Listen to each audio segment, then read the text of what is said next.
Hello, hello les magiciens, comment allez-vous en cette fin d'octobre 2025? Pour rappel, les énergies d'octobre étaient en 10-19, le 10 de la roue de la fortune, agir versus réagir, faire tourner cette lourde roue, dégager ce qui a dégagé, travailler sur ses mémoires karmiques. Et il y avait du 19 dans l'air, donc le 19 de l'enfance, la joie, le partage.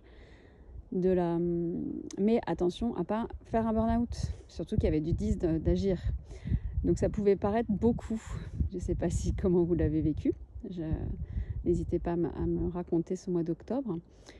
Et donc la dernière fois que je suis revenue vers vous, c'était en semaine 15, donc il y a 2 semaines.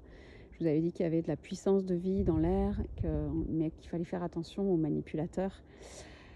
Et du coup, la semaine dernière, on était plus dans une semaine où il s'agissait de déconstruire son ego. C'était une semaine sacrée où il s'agissait de déconstruire son ego, de travailler sur sa communication, donc au risque d'étouffer, mais de soi-même étouffer, mais d'étouffer les autres aussi, et d'agresser. Voilà. Donc, je ne sais pas comment vous avez vécu la semaine dernière.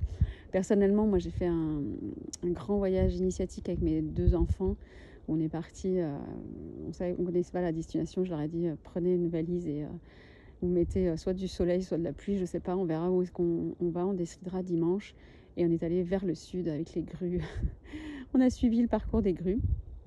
Voilà, et vraiment sans réserver. Donc là, cet été, il y avait eu un voyage initiatique pour moi toute seule qui était de dormir toute seule dans une tente. Et là, ça a été vraiment que eux, ils apprennent à voyager et à partir au dernier moment, à écouter leurs intuitions et leurs guides.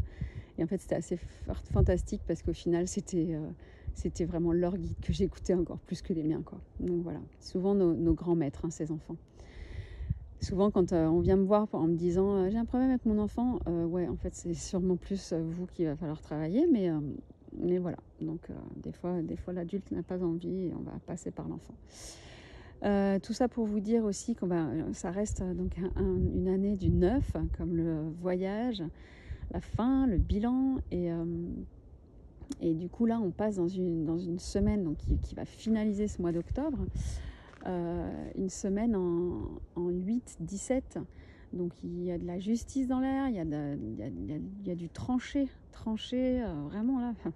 Là, il n'y en a plus que 2 mois hein, pour finaliser cette année et ce cycle de 9 ans. Donc si vous n'avez pas fait ce qu'il fallait depuis le début de l'année, bah là, vous allez le prendre en pleine gueule, quoi. Voilà. Et donc ça peut être lourd. Il y a aussi donc le 17 de s'en remettre à plus haut. Voilà, de mettre un genou à terre, de déverser son passé et de travailler son authenticité, sa vérité, son pardon, se pardonner. Voilà. Et en plus, on arrive aussi sur une fête de la Toussaint. C'est pour ça aussi que le mois d'octobre, il est très très fort en énergie parce que du coup, on est très proche de plus haut. Voilà.